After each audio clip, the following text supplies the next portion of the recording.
This is Michigan embedded correspondent John Solberg, and you are listening to the Barbecue Central Show. Start the game! Let's go! We'll do it live. Okay. Do it live! I'll write it and we'll do it live! So to get that perfect barbecue, you use wood. Are you sure it's safe? Whatever. We put the lighter fluid on, strike the match, and... Oh, should we call the fire department? That might be a good idea.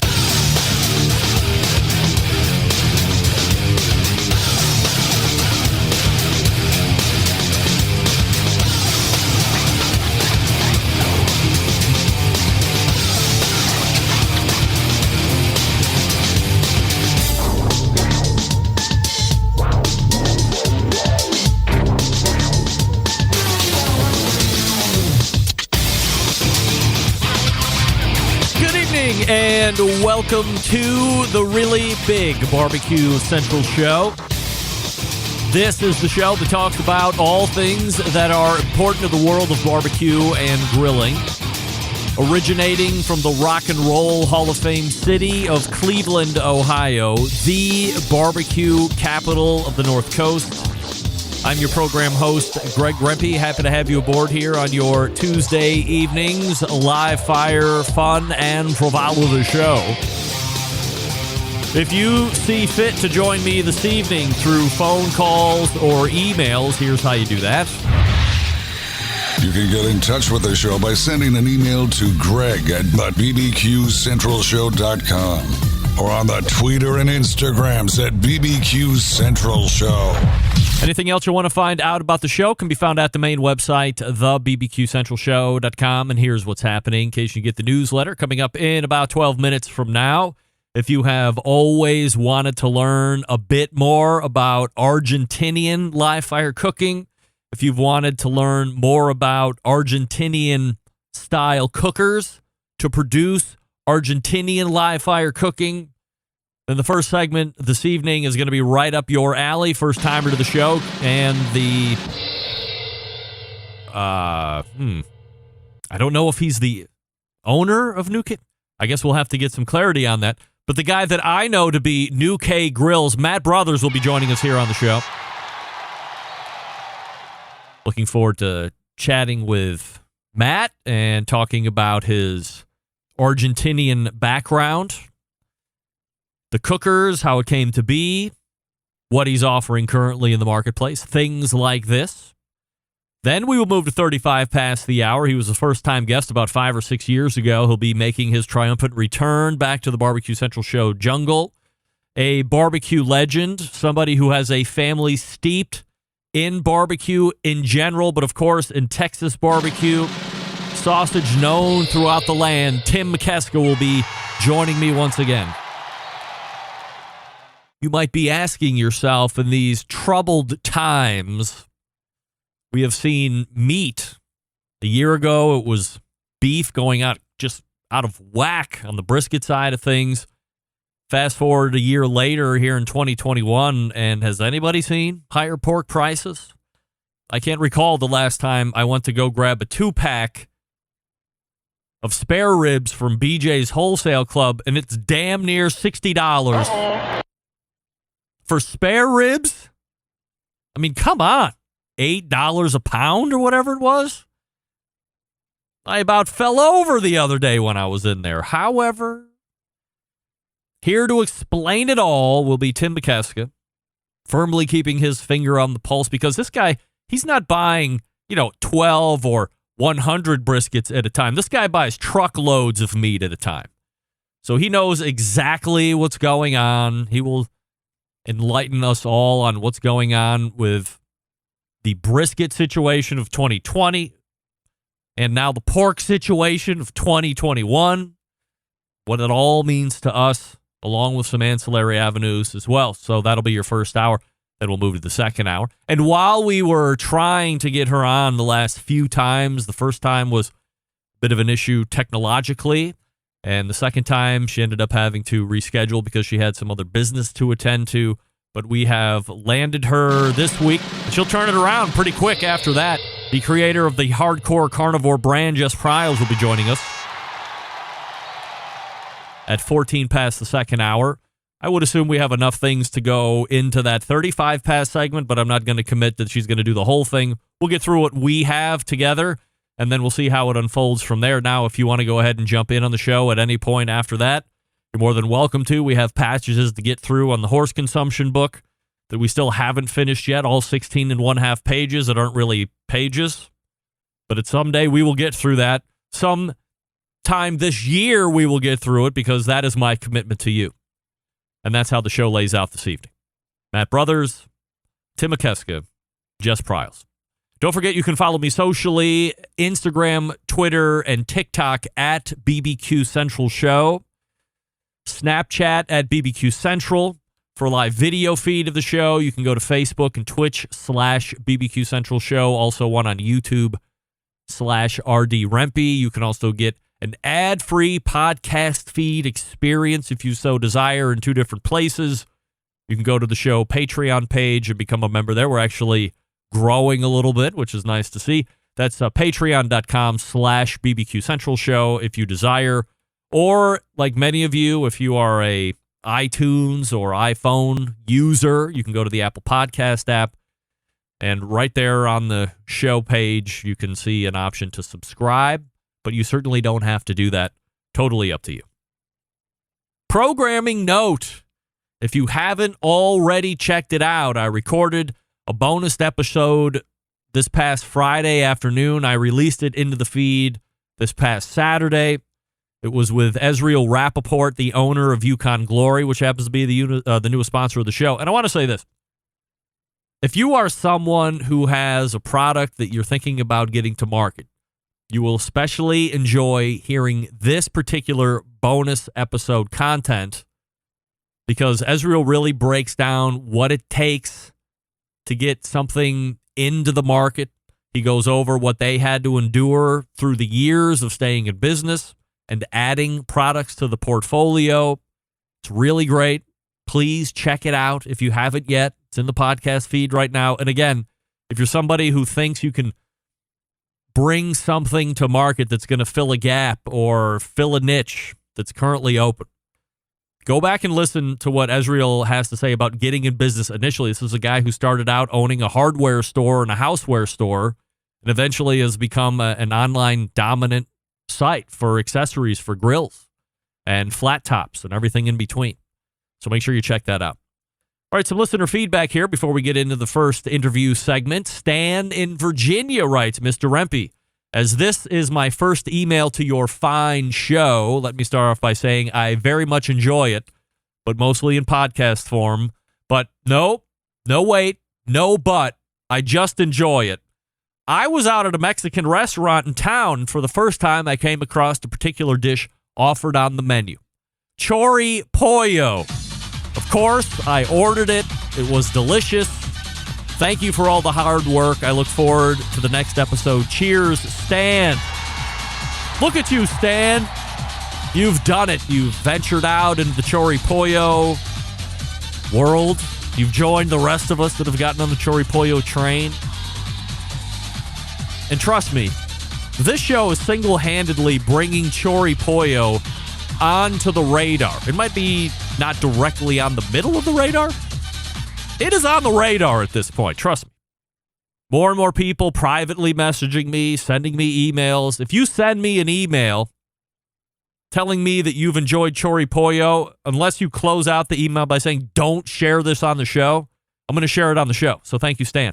Robert in Virginia writes, Greg, who is the awesome voice who does some show intros for you? For example, the Jim Rome one. He used to do some voice work for a local sports show here, but I don't think they could afford him. Thanks, this Master CBJ and Prime SCA judge loves your show. I try to never miss an episode, but I am not tuning in. We'll do it live. Andrew, you are not the father. I am not tuning in to hear any singing. Well, Robert, are you talking about this guy? You're listening to the #1 most downloaded barbecue and grilling podcast, and That guy? That's David Lee, the voice of Clear Channel, the voice of Westwood One syndication, the voice of professional bull riding and professional motocross or whatever the hell they call it. Just go to davidleeimaging.com, I think it is. Believe me, you can afford him. If I can afford him, you can afford him. You can have David Lee image whatever the hell you want to image. John in Oregon writes, Greg, I think one of my favorite parts of the EC segment is when you all give your picks on something that is or is not going to happen. The added task of making it a 100% yes or 100% no answer makes it even better. By the way, no one is asking, but I agree with you and John on your picks concerning the Jack, the Royal, and the World Food Championships. Love the show. Keep up the great work. Thank you, John in Oregon. Tim in Kansas writes, Greg, I hate to go against you and John on your assurance picks for the 2021 barbecue majors, but you two are way off. You should listen to the two competitors of the show, Doug and Rusty. They are the ones who really know what's going on. You just keep talking and leave the competition stuff to the experts. Love the show, Tim in Kansas. Tim, do you love the show? Those are always the emails that make me wonder, do you really love the show? You just told me how wrong I was for like a paragraph, and at the end, you love the show. I'll take what I can. All right, Matt Brothers is in the green room. We'll get to him here in a second. But first, let me talk to you quickly about Yukon Glory and the Grill and Serve set. It's an absolute revolution when it comes to the landscape of grilling baskets. I've always hated two things about grilling baskets during the cooks. One, I have to wear something to take them off the cooker because they're really hot. Number two, it gets grease and oil all over my table or my counter or wherever I'm going to set it down to serve. Being someone who's a clean freak, this is something I really can't get down with. So what's a live fire cook to do? Well, you can go to Yukon Glory and get that grill and serve set. This patented design fixes everything. The set includes 3 stainless steel grill baskets, which are moved by a clip-on handle that seamlessly grips the interior of the basket for easy lifting and dropping. The set also has a large custom-fitted stainless steel serving tray to catch any drips and allow for a beautiful table presentation, but perhaps, in my case, more importantly, gives you a clean table when everyone's done eating. What should you cook on them? Glad you asked. They're perfect for veggies and seafood, wings, tacos, meats of all types. If you can think it, you can use the grill and serve system for it. As far as where to buy, Amazon, Walmart, Home Depot, Lowe's, Target. I would recommend going to yukonglory.com. There, you can use promo code 10Central, like 10Central, all one word. You can get 10% off your entire order. So go to yukonglory.com or those other big box stores that I had mentioned and check it all out. Don't forget to check out Ezreal's bonus content as well. He's the owner of Yukon Glory that was released Saturday. Yukon Glory, happy to have him aboard here. Used the grill and serve last night, making what? Tater tots on the grill because I'm 7. And yes, I use ketchup. All right, we're back with Nuke Grill Talk right after that. Stick around. You're listening to the #1 most downloaded barbecue and grilling podcast anywhere. The Barbecue Central Show.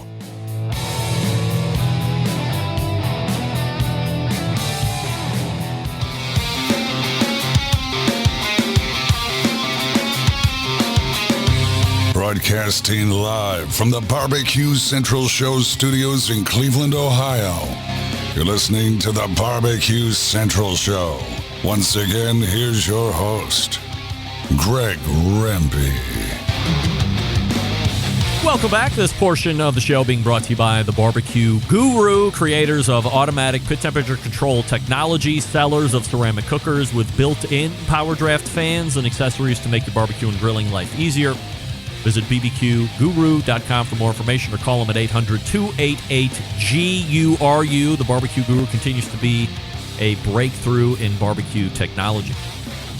My first guest tonight is looking to continue to spread the word of live fire cookers, especially with his style of grill. We know pellet cookers, charcoal kettle cookers, gas grills, offset pits, and associated other types. But what about Argentinian live fire cooking? Yes, something that looks cool and probably feels just as cool as you look at it. Here to talk about that style and, of course, his grill. His first timer to the show, Matt Brothers. Hey, Matt. Hola. How are you, my doing? friend? I'm doing absolutely good. fantastic. Appreciate you making time for the show this evening. And I wouldn't miss before it for the we, world. before we get into talking about Nuke and the styles of grills, how they work, all this good stuff, if you wouldn't mind giving us a little background on you, and I guess some of the background on why specifically Argentinian cooking has struck a passion with you. Sure. Well, thanks again for having me. I have about a 25-year relationship with Argentina. I lived there for 8 or 9 years, and while I was there, the the my wife is from Argentina, so I was my children were all born there. I have four of them, so I really kind of delved into the culture there, and was very was really immersed. My business was run from there, and my family was there. So the three things the Argentinians identify with, and I think most of them would agree with this. I don't think I want to offend anyone. Is football or soccer, grilling, and they're very proud of their the female gender of Argentina. So those are the three things they're going to talk about. Even the ladies will tell you that, so it's okay, honestly. Anyway, and so while I was there, I guess missing the States and whatnot, it was really good to have a lot of friends. And one of the things that you always do with friends there are grills or barbecues, or we call them asados. And while I love the U.S. barbecue culture, I mean, the North Carolina barbecue, Texas pit barbecue, Kansas City barbecue. It's a fantastic culture. It's quite different. It really is. And in Argentina, I learned you could say I became enamored of it. And it's funny, the first couple of years I would take my kids out of school, and we had a little club that we would go to in the center of the city in Buenos Aires. And I wanted to have a daddy-son barbecue day. So I would take them out of school, and I would want a cool fall day, and I'd go to the barbecue area, and I could never light the charcoal. So one time I actually had to call a friend of my wife's husband and who lived nearby and say, hey, come help me light the charcoal. But the thing that eventually I learned how to light it. And the thing about every event, every celebration, every memorable moment in Argentina, there's a fire. There's always a fire.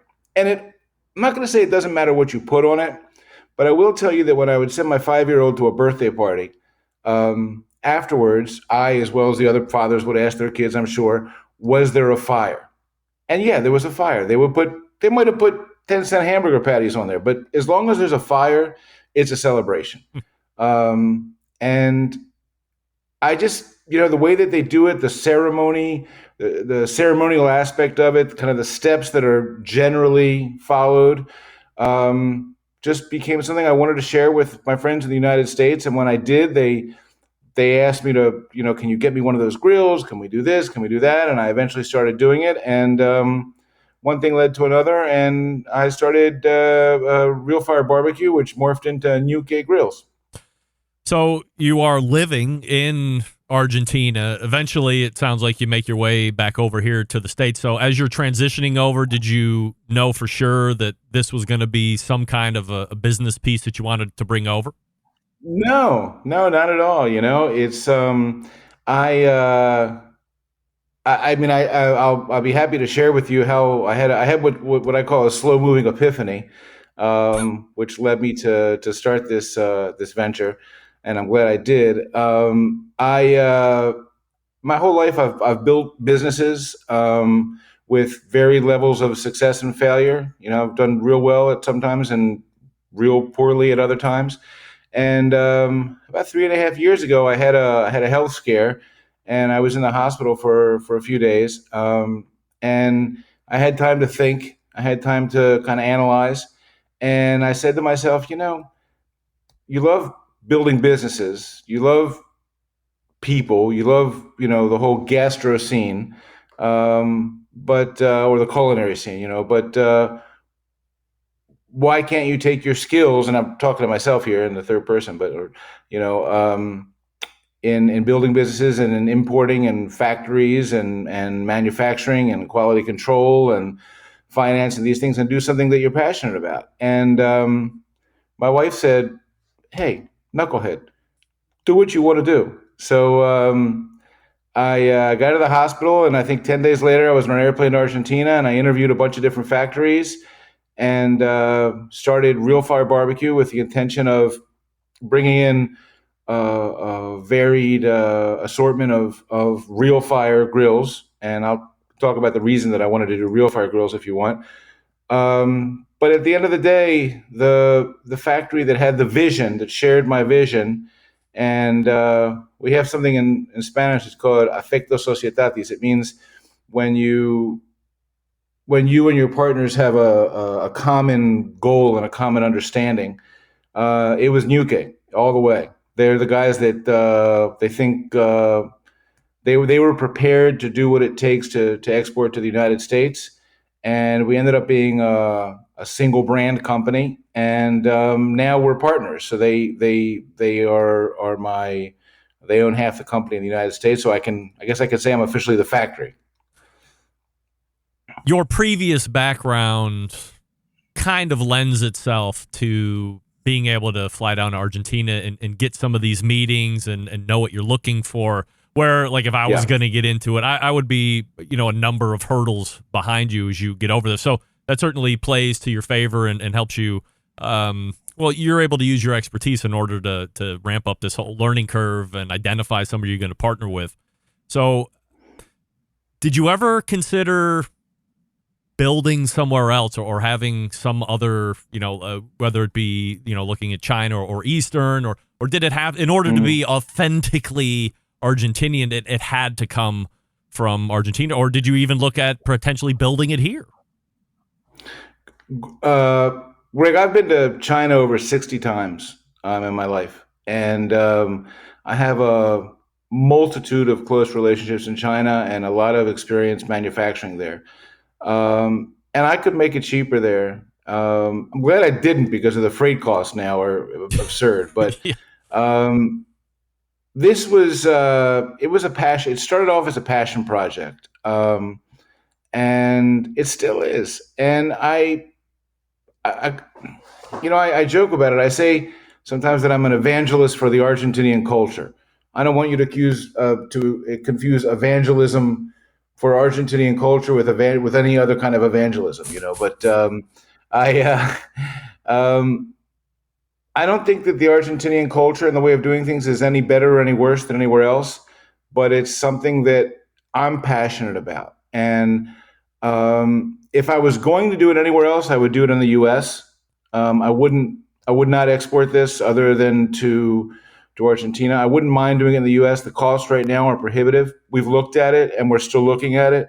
But no, it's the authenticity with all the challenges that implies is important to me to make it in Argentina.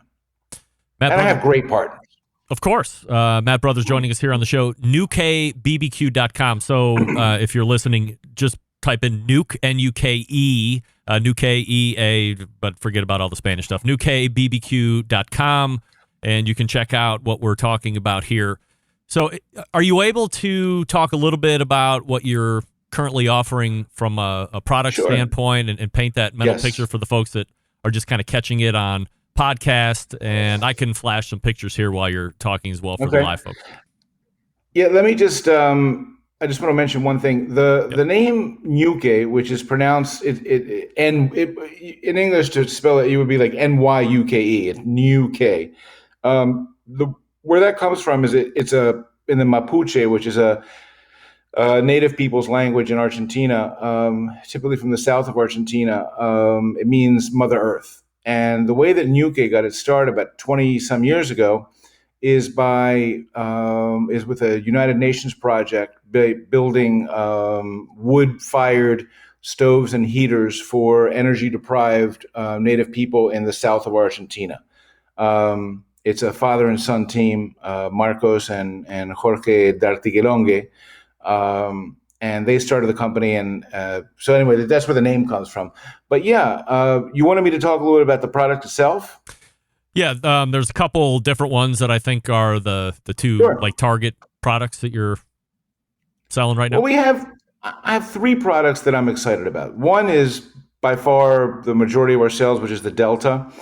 And the Delta is a fantastic grill. It's really, really sturdy. It ships at 316 pounds. And I think once you take the pallet off, it's about 280 pounds. It's the things that make it an Argentinian grill are the fire basket that you see on the right-hand side, which is where you're going to burn your coals or your charcoal or your wood, and it's going to fall through the cracks with usually some prodding by the griller.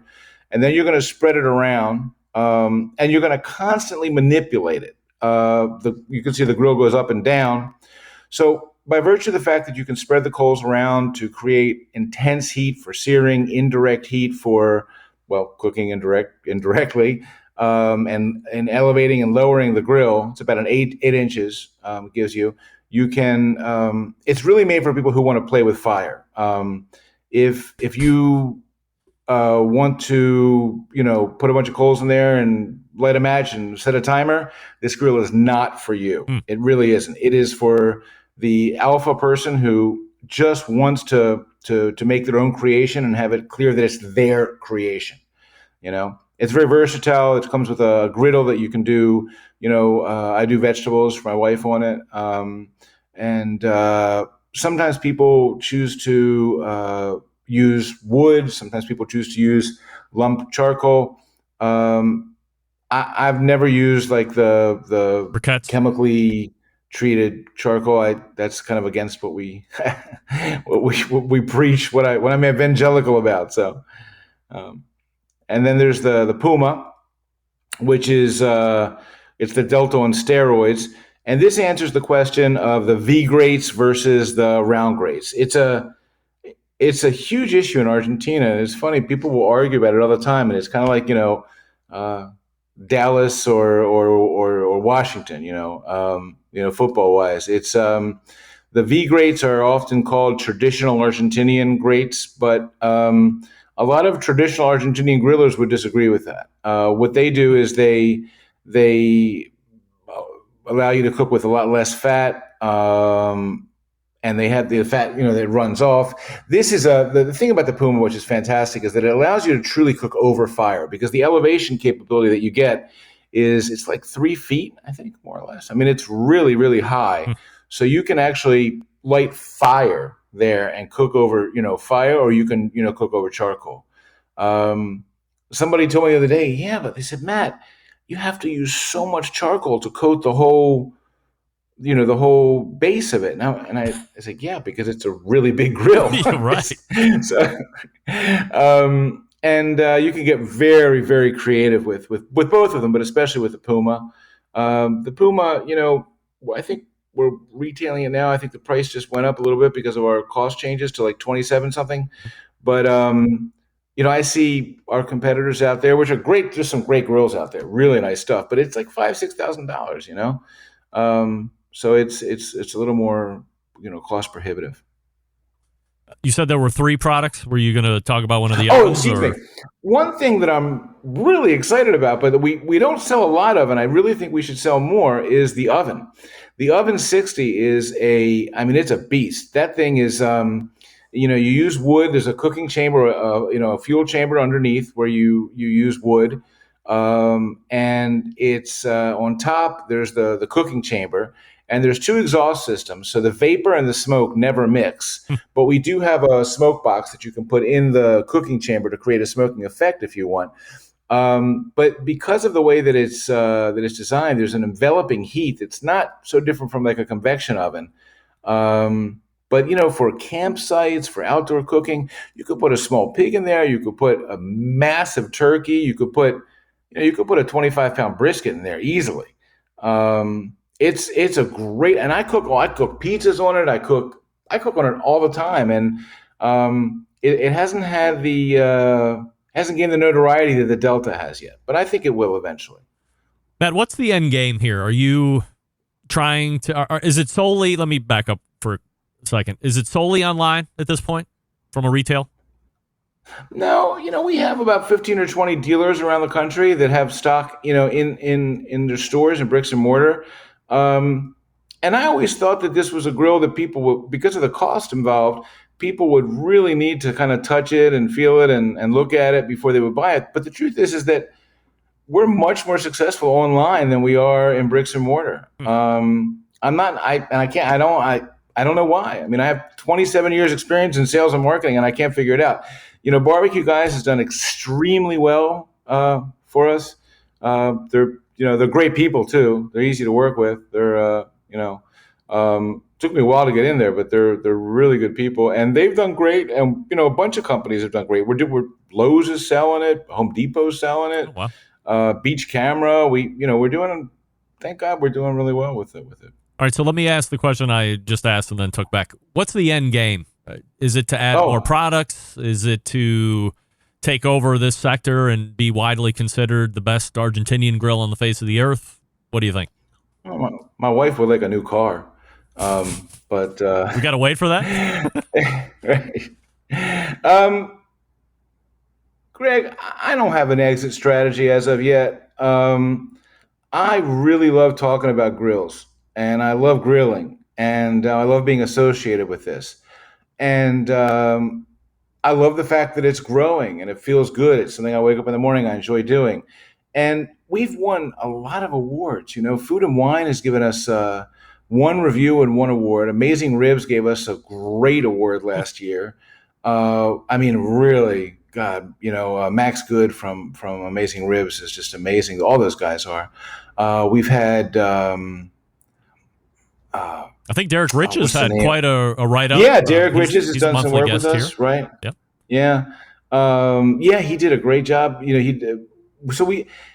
We're getting all this with this notoriety, and the thing that really got me the most excited was I believe it was Food and Wine that did their best of 2020, and they called us the best Gaucho grill.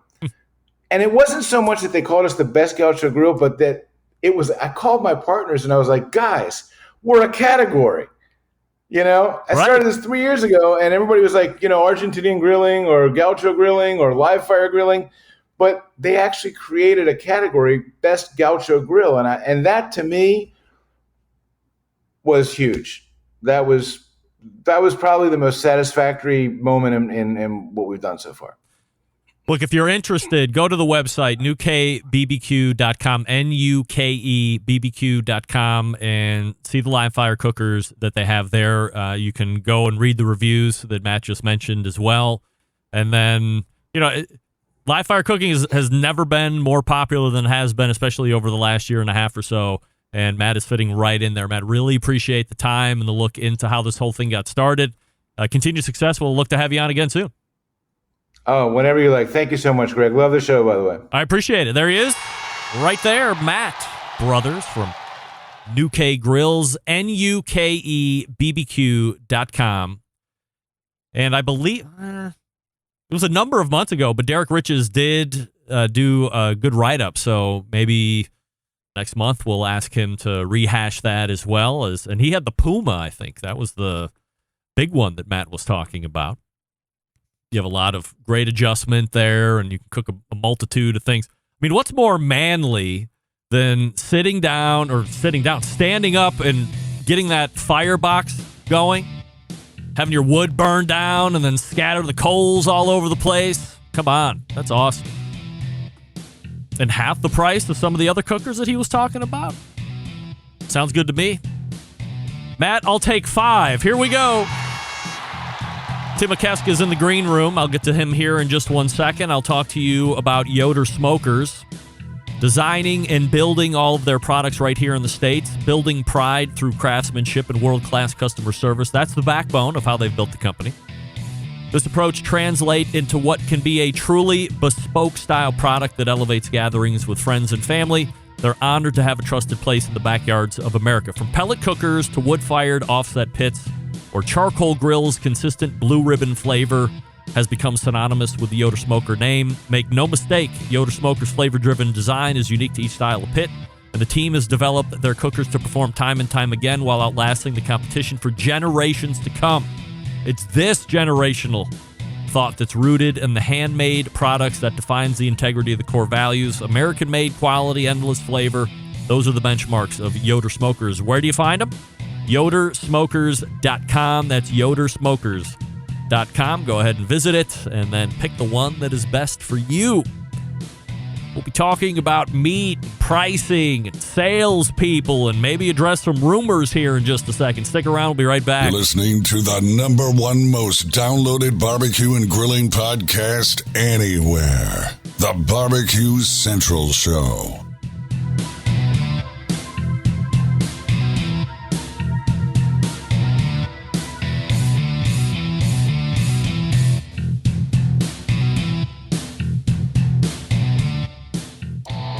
Howard Stern, Jim Rome, Dan Patrick, and Greg Rempe. The Mountain Rushmore of talk show entertainment. Now, let's get back to the Barbecue Central Show. And welcome back. This portion of the show brought to you by cookinpellets.com, your #1 source for quality wood pellets for all your pellet-driven cookers. Visit cookinpellets.com for more information or to purchase. You can also visit Amazon to purchase as well, if you prefer. One of the items that really can make or break a backyard barbecue or a barbecue restaurant is reputation for what? Sausage. That's right. My next guest knows all about it with generations of experience. He's been on once before, and he rejoins the show. Tim Mikeska. Hey, Tim. Hey, Greg. How are you, pal? I'm doing well. Great. Happy to have you back and talk some barbecue here. Back. So, honor's mine. back. The honor is mine, and that's let's just leave it at that. So, last time you were on, we talked a lot about your history and in the barbecue business, and a family history that goes back. Was it 50 years or 60 years or whatever it was back almost then? Maybe 100 now. 100. So, there were other topics that have just come up here over the last couple of years.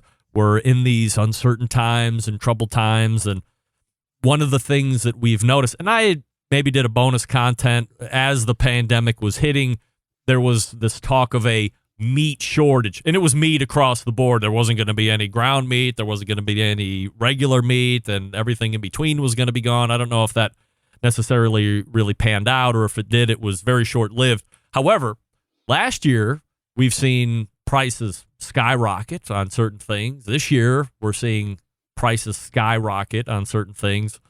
And certainly there's no better expert in the industry to talk to about pricing because of your fingers in it, your experience with it, and how much you're buying on a daily, weekly basis. So what is going on with the high prices at this point? Well, it's supply and demand. I know that's the theme for so many things is supply and demand, but the underlying cause for all of this madness is people want their barbecue, Greg. They want their barbecue. Especially now. Barbecue is a chic thing, and it's a comfort food. And man, did we need comfort the last year and a half. Yeah. We needed comfort, and people went to the store and they bought tons of it, and they still buying tons of it. And it's been a unique challenge. Is it surprising that the demand can't be met? Or is it because so many people are home and literally forced to cook and then exploring different ways to cook, stumble into barbecue? Because I think we all agree that aside from some very few portions of the barbecue industry, and that would be mostly restaurants if they weren't able to pivot in some form or fashion, but everybody else had banner years the last couple of years because of this whole thing. Yes, barbecue is a big business, and it's gotten bigger every year. In fact, pre-COVID, we were at 15% above demand for January of 2019. When COVID, in January of 2020, we were still at 15 to 20% in demand for beef. And what I talk about mostly is about the USDA choice brisket, because there's a lot of cutouts we have to deal with. There's so many different things, but in my business, I can talk about pork later and what's going on. That's a whole different animal. But the beef is the problem, what we're facing right now, because demand is high. Is there an end in sight? Well, where are all these vegans at? I get. Do you get hate mail, Greg? Do you get hate mail? 50 or 60 a week. So once a quarter, so I get this bulk email Hey, I love everybody. You can eat what you want. I don't care if you eat tree bark. Sure. Whatever you want to eat is what you want to eat. But about once or twice a year, I get this 1,200 bulk email from this people calling me evil because I vendor beef, and I don't engage them. I teach social media to restaurants in our NBBQA, and I also tell them, I said, don't engage people in social media. Don't do that. But I specifically engaged a few of them back in, I believe, May. And I said, where are you guys? You guys aren't doing very good because beef is up and you need to kick it in gear a little bit and take some pressure off all of us that need the beef because we're still 15 or 20% ahead of demand. And it's funny, I was expecting to get, I only replied, I think it was 1,200 in the email string. I think I only replied to like 12. Not a one replied back. So you got to kick it up, man. We need some relief. Tim, you had sent me some graphics to maybe further explain what's going on. Can I flash those up here and you can talk us through it a little bit? Can I give you just a real quick history where we're at here and why? Yeah, please, go ahead. So, like I said, we were up 15 to 20% pre-COVID data. And then March of 2020, COVID hit, and what devastating it was. The first to close was restaurants. Okay, those were the first to close.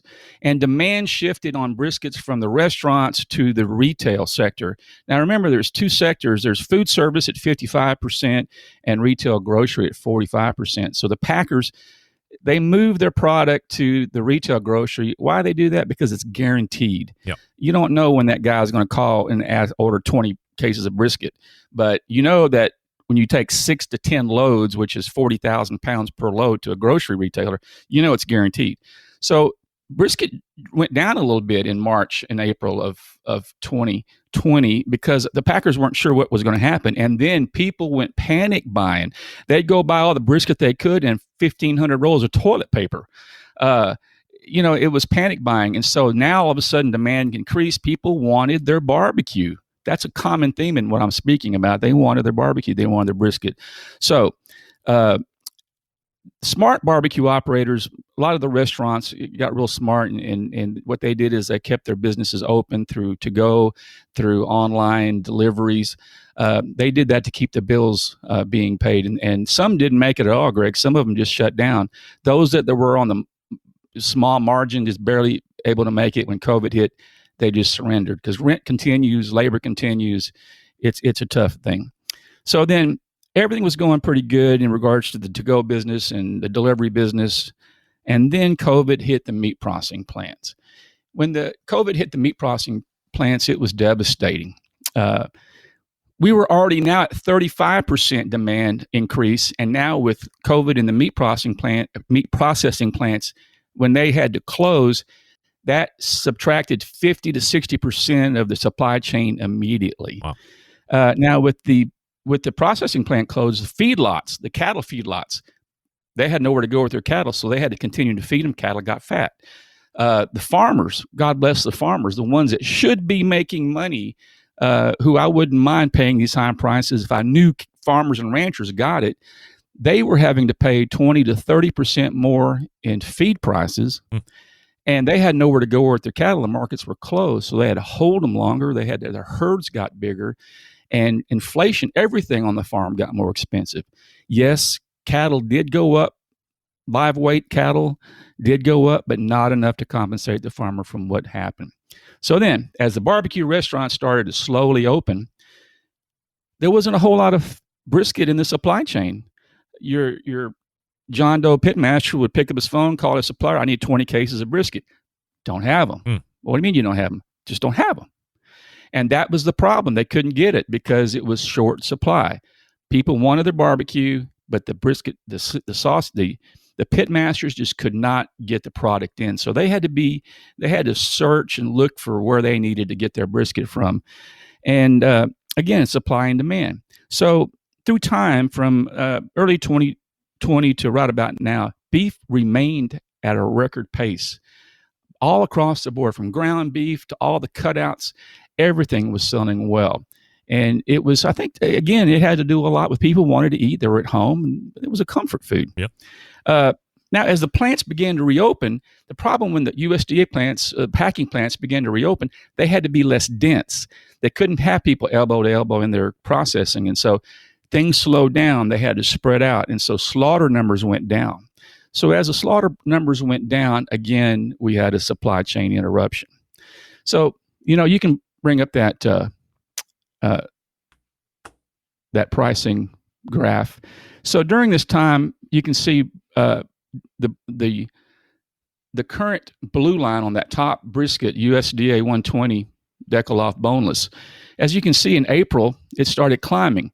If you take a look at the pink one, or magenta, I guess, for last year, you can see how high it spiked in May and June. And then as you go down to this current, you see that it stabilized through January. And then what the heck happened in April?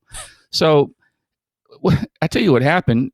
JBS, one of the 4 major players in all this, had a cyber attack. I'm not sure how cyber attacks affect this business.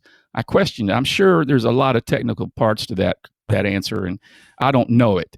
But to the person that's cutting that carcass and peeling that brisket off that carcass, I don't know why that would interrupt the process. But anyway, JBS shut down. So I saw briskets, as you can see, they were in the $4, $4.50 range. In the retail part, what we call the cutting board value of what that person is paying on the cutting board, the highest I saw was $34 a pound at the restaurant. Did you see, what kind of prices did you see? I know you eat barbecue. Did you see any of those prices? I didn't see them that high, but maybe, $8 to $9 less. Yeah. So $24 to, $28 was kind of the norm, but I did have some pit masters in the 34 range. And I asked him, I said, how y'all doing with that? He goes, Tim, they don't say a word. Now, why is that? People wanted their barbecue. And, technically, if it's really good, I'll pay $34 a pound for it, but I'm going to have to think about it a little bit. Yeah, it's got to be really good expensive for $34 a pound. Yeah. Yeah. So, but now it's back down, even though we've got this another uptick. You can see from that graph, we've got this another uptick going on. And that's probably pre-Labor Day values. There's four holidays that affect a brisket. And it's St. Patrick's Day, it's Memorial Day, the 4th of July, and Labor Day. I guess you're aware of that. That's the brisket runs this gamut through that. And it's important to know when to buy. And so, I guess have you talked about the 4 companies that run this market, 80% of the beef market? No, not really. Yeah. Well, let's hope they don't come after me. Tyson Foods, Cargill, JBS, and National control 80% of this market. I don't know how that happened. I don't know. I thought we had antitrust laws to protect us. Are they in cahoots with know. each other, do you think? Will they get together and set prices? Potentially? I'm not going to say. I mean, allegedly, reportedly. Just look at the companies, look at those 4 companies' annual sales and profits. I mean, they're public companies, so you can see it. They speak for themselves. They're making a heck of a lot of money. And who's not making the money? Those farmers, God bless them. Those farmers and ranchers, they need to be, and they're not. And so right now, where are we at now? So, for instance, I ship, 5 to 6 tons of sausage up to Chicago. I used to pay 18, 19, 17 cents in there for a pound to ship U.S. Refrigerated truck. Now it's up to 32, 33 cents. That's a big hickey there. Yeah. And the reason it's that is because of fuel. And then as we've talked before about the supply chain is interrupted by just not supply and demand, but the labor market. You don't have people producing the parts that run those plants. A friend of mine works in a plant, and he told me, he says, we had our conveyor broke down. We couldn't get the parts. Our catch weight scale, the scale that weighs that box, puts the label on that box, it broke down. He said they were hand filling out boxes of weights, and he says it was a nightmare. And so, did they take advantage? Who was supposed to be getting paid? I don't know, but I do know that the farmers and ranchers they should be. You have a lot of consumers that watch this show. Yeah. And what can consumers do? How do you get their prices? And you talk to consumers, they don't see those because grocery stores really have special pricing. Brisket is a losing proposition to a lot of these big grocery retailers. They'll lose $10 or $15 for a brisket just to get you in there. Hopefully, you're going to buy 10 other items that have a 300% increase in value. So, what do? Just be careful and watch. And there's nothing wrong. Have you ever talked about frozen product? And there's some sort of a stigma about frozen briskets.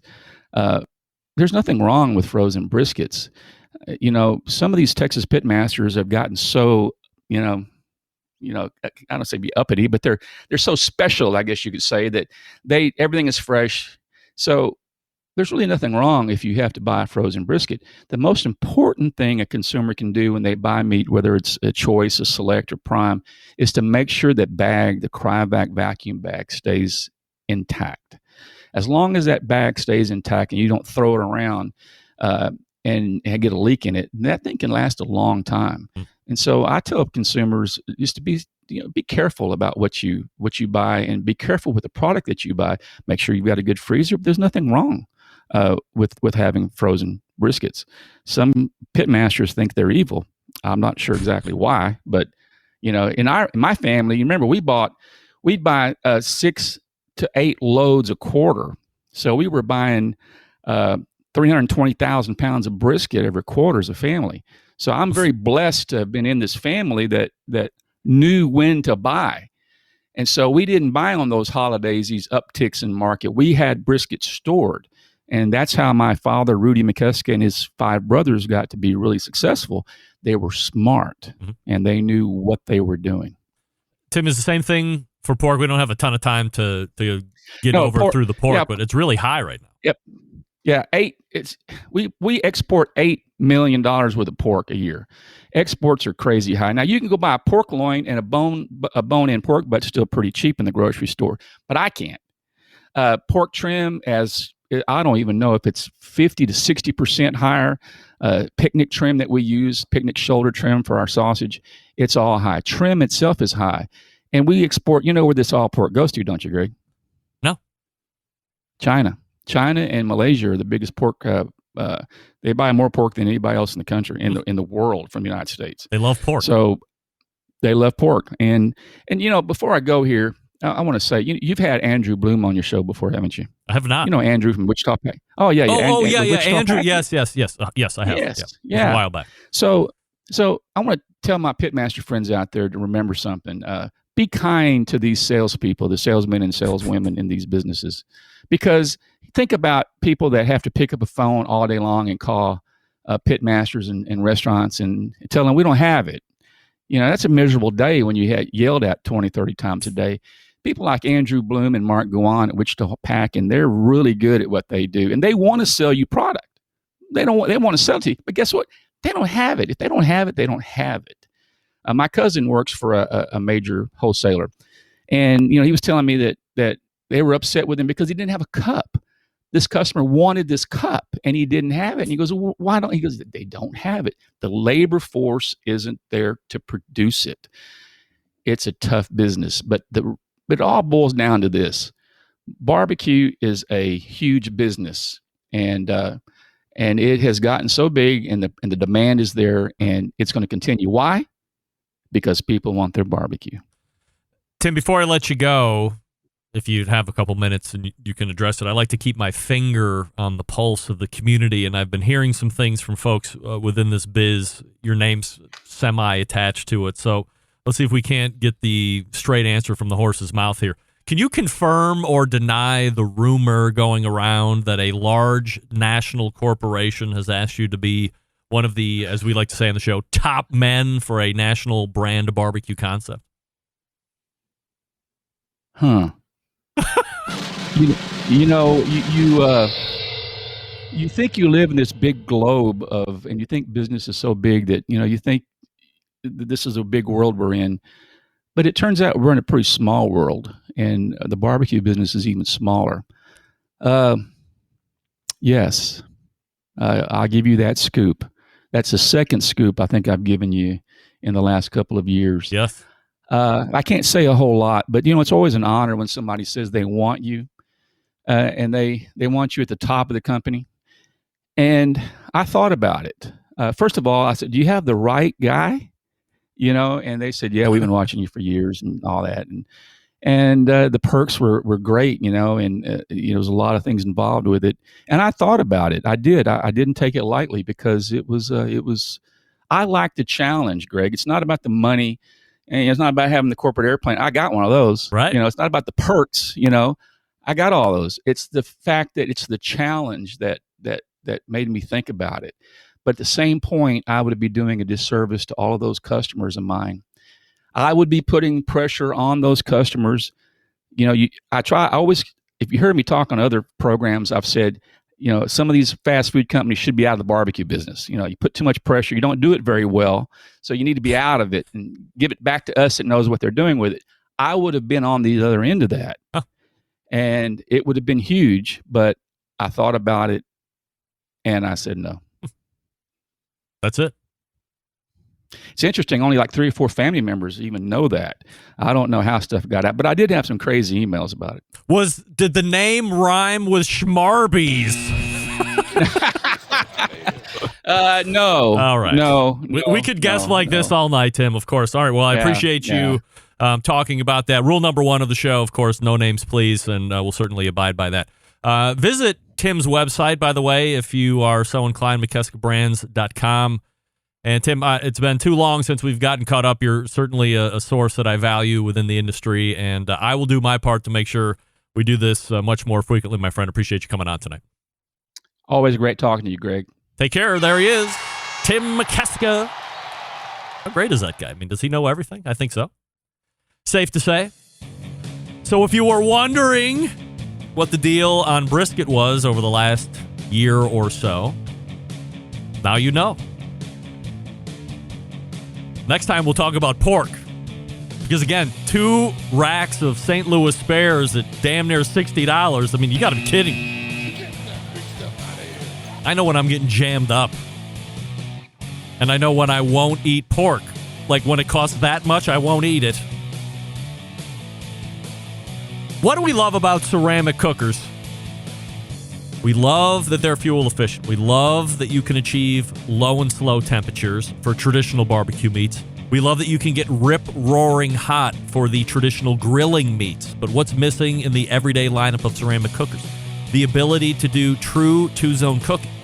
2-zone cooking, very important for both the professional and the backyard cook. It's the easiest way to manage a fire and cook with confidence. However, getting a 2-zone fire in a round ceramic cooker, not very realistic. Why?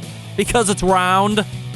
Enter Primo Cooker and their game-changing oval design. The shape gives you the ability to execute the 2-zone setup that you desire. It also gives you all the other ceramic benefits as well. Really, when you break it down, there's more than 60 different ways to configure the Primo Cooker, so you're only limited by your culinary imagination. We know the lift hinge has been revamped. We love that. We know that the air dampers have been revamped. We love that. But you're wanting more and more and more. Primo has you covered. The most anticipated accessory to date is out. You can get it now. The Primo Grill Rotisserie turns out great food, including everyone's favorite chicken, with ease. Go online to primogrill.com or check one out at your local Primo dealer. Pizza accessories should be coming out here shortly as well. Bottom line is this: they have the best ceramics in the business, patented technology, true 2-zone cooking capabilities, multiple sizes. If you just have to have a round one, they have that too, but please consider the oval design. I mean, it's what sets them apart. Primogrill.com. That's primogrill.com. We're back to wrap the first hour right after this. Stick around. We'll be right back. Continuing to produce incredibly mediocre content in an exceptionally professional way. You're listening and watching the Barbecue Central Show. Once again, here's your host, Greg Rempe. All right, welcome back. This portion being brought to you by Fireboard 2, Fireboard 2 Drive, Fireboard 2 Pro. Monitor up to 6 different temperatures simultaneously. Connect to Wi-Fi for cloud-based monitoring or Bluetooth. Fully smart speaker and smart whatever integrated. Alexa and Google Assistant. Fireboard.com or call 816-945-2232 and get yours today. They're the best. Fireboard 2, Fireboard 2 Drive, Fireboard 2 Pro. All right, thanks to Tim Mikeska. Once again, MikeskaBrands.com is the website. Get yourself some sausage or find out which barbecue restaurant is serving his sausage, and a lot of them do, if you didn't know. Go ahead and refresh your libations. We're ready to rock and roll here for the second hour. Stick around. We'll be right back.